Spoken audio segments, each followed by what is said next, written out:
A low-level employee of an e-commerce platform used his power to accept nearly 100 million yuan in bribes from merchants within just 1 year. This revenue surpasses the net profits of many publicly traded companies, making this case the largest e-commerce corruption scandal in China in 2024. On May 14th, Alibaba, a major Chinese e-commerce platform, revealed an internal corruption case where a low-level operations staff member accepted exorbitant bribes.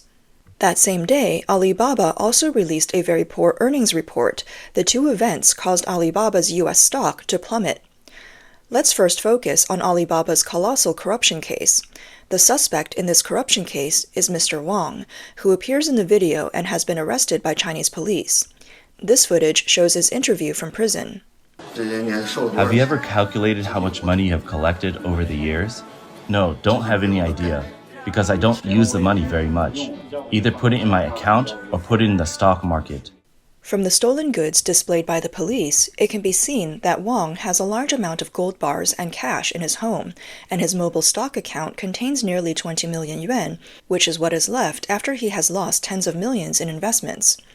According to Mr. Wang's confession, when merchants submitted store opening applications to the platform, he had the authority for initial reviews. He used intermediaries to find merchants wanting to join the platform and set explicit prices. Merchants had to pay 150,000 to 200,000 yuan per store to get approved. Through this method, he earned nearly 100 million yuan in illegal income within a year. The police also found that more than 400 stores on this platform had passed illegal approvals, involving a total amount of 130 million yuan.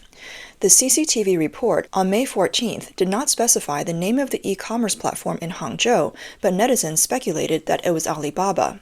To accept 98 million in bribes, it's definitely not just an e-commerce company, but an e-commerce platform. In Hangzhou, only Alibaba could be involved in such massive corruption. This person worked in the approval department of Alibaba's home goods flagship store.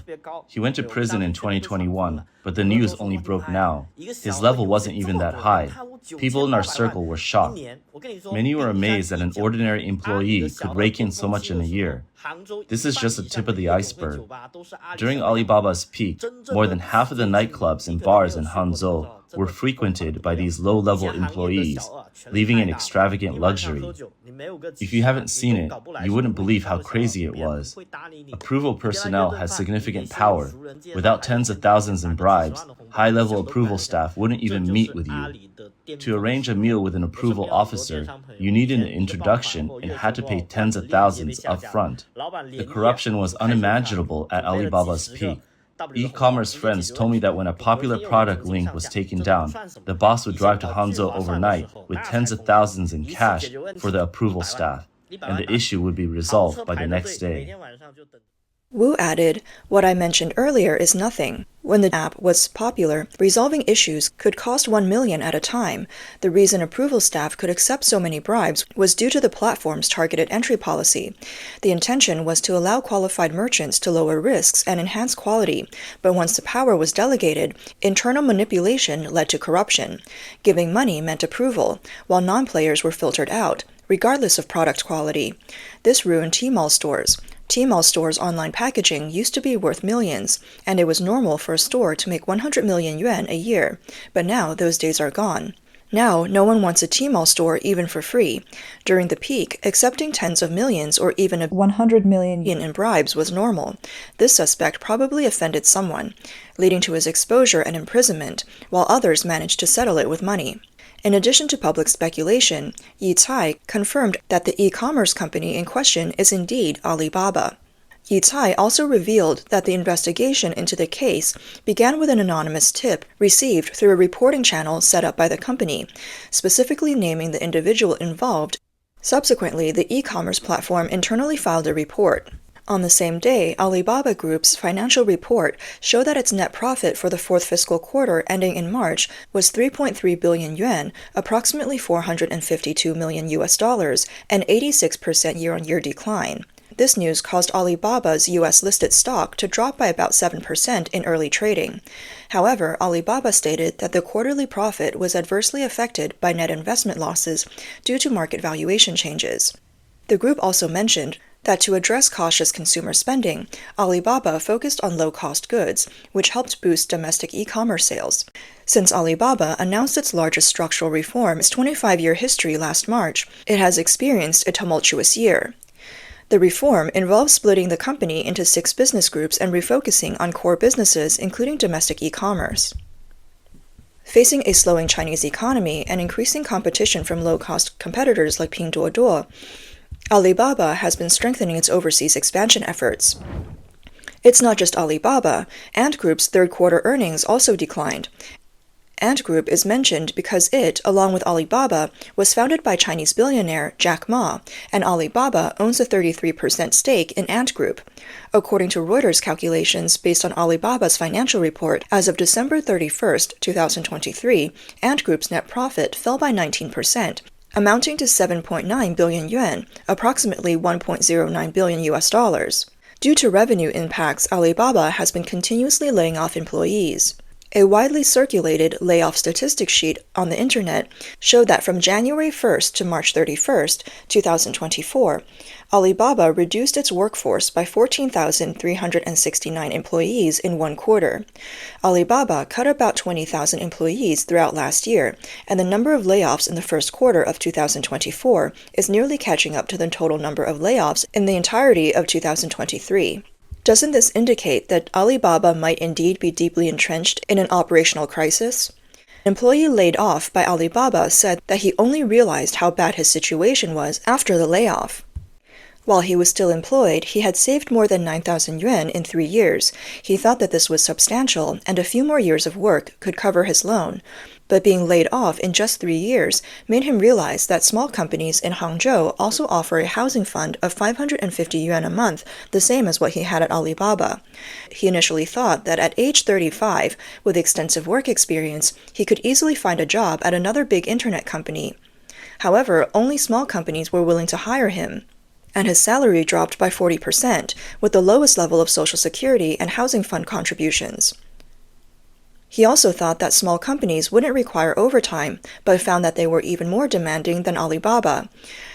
It wasn't until now that he realized how much his expectations and reality had diverged, leaving him feeling utterly devastated. Another former Alibaba employee shared her reasons for quitting without a backup job, stating that working at Alibaba for 2 years had pushed her to her limits. The overly formal work content made her doubt her own value. She said, I spent 2 years at Alibaba, during which I bought a car and saved some money to start a business. But staying at Alibaba for 2 years really hit my limit. I couldn't take it anymore. In hindsight, it's quite sad. I joined through social recruitment, full of hope, working for a big company.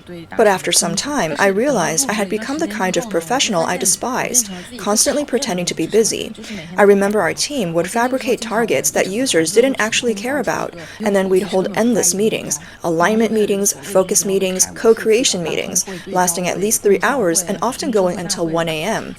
But what were those 3 hours for? What did we actually accomplish? No one could really say, and no one cared, as long as we produced impressive-looking data and slightly boosted our performance scores. Sometimes my boss's boss would casually mention an idea, and my boss would immediately have us make a PowerPoint presentation.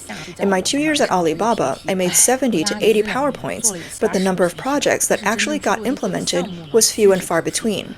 The work brought me less and less joy and a sense of value. I wondered if I would end up like my boss, merely navigating people and tasks without making any real contributions, and then possibly getting laid off in my 30s. That thought scared me, so I resigned and started my own business. Although my income is much lower, my overall well-being has significantly improved. This formality-driven work culture has harmed many in the industry. Many drift along until their 30s, only to face layoffs without any specialized skills, leaving them hard-pressed to find new jobs as their expertise lies only in office politics. The root cause of these issues is the severe corruption within internet companies. The so-called achievements of these companies are often the result of shady deals involving money or even favors, leading to a proliferation of meaningless tasks. An informed netizen commented on the corruption in the internet industry. The internet industry has always been a hotbed of corruption. Just look at the major platforms. each with annual revenues of hundreds of billions. Even a small share for an ordinary employee means a fortune.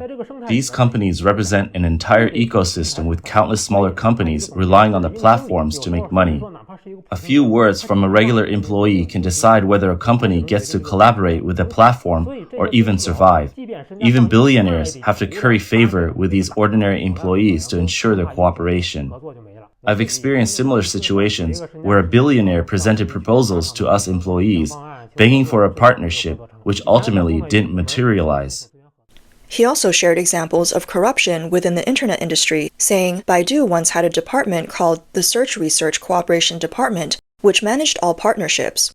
The director of this department was like a godsend for many small and medium enterprises, with people literally stuffing money into their home if they didn't shut the door. This position was a corruption hotspot, and several directors ended up in prison. Traffic is incredibly lucrative in China. Another example is from Baidu in the summer of 2022, when several low-level employees, together with outsourced personnel, bypassed multiple layers of restrictions to secretly direct traffic to certain websites at night, earning tens of millions in just a few months. Now they are all in prison. What I know is just the tip of the iceberg. Preventing corruption in the internet industry is extremely costly and not always effective, making it a dilemma for capital.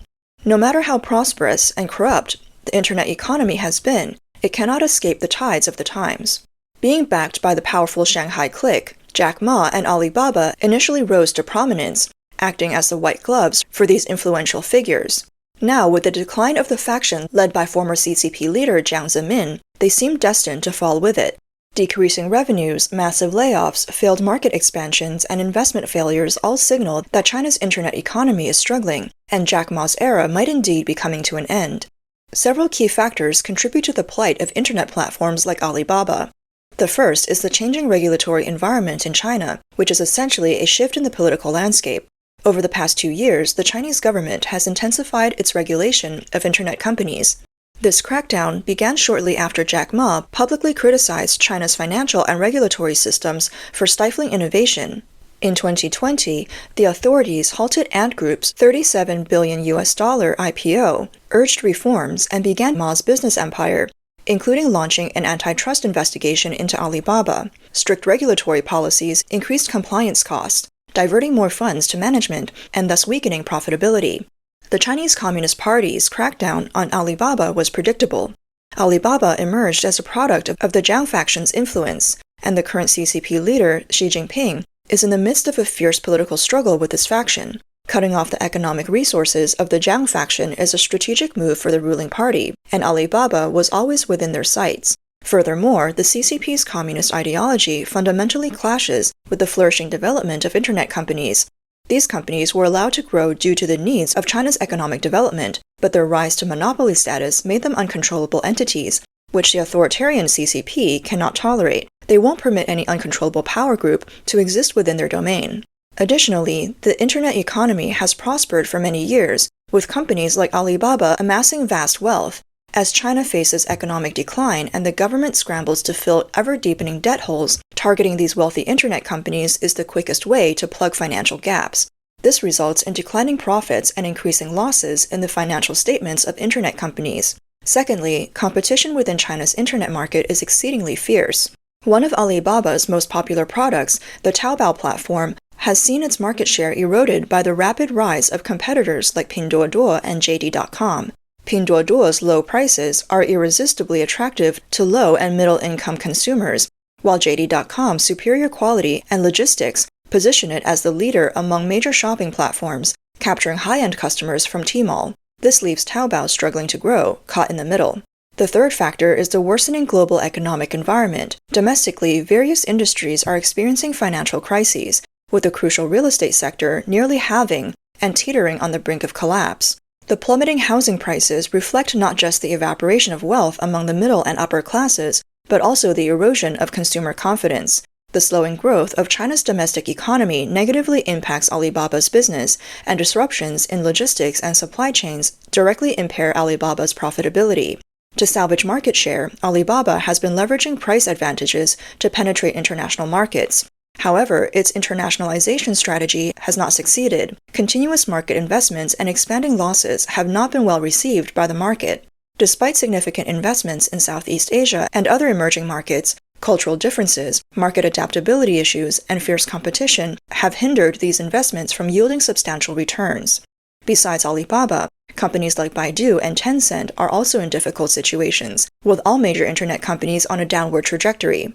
Netizens suggest that for these large internet companies to get back on track, regulatory transparency needs to be improved, policy opacity reduced, and a stable operating environment provided for businesses.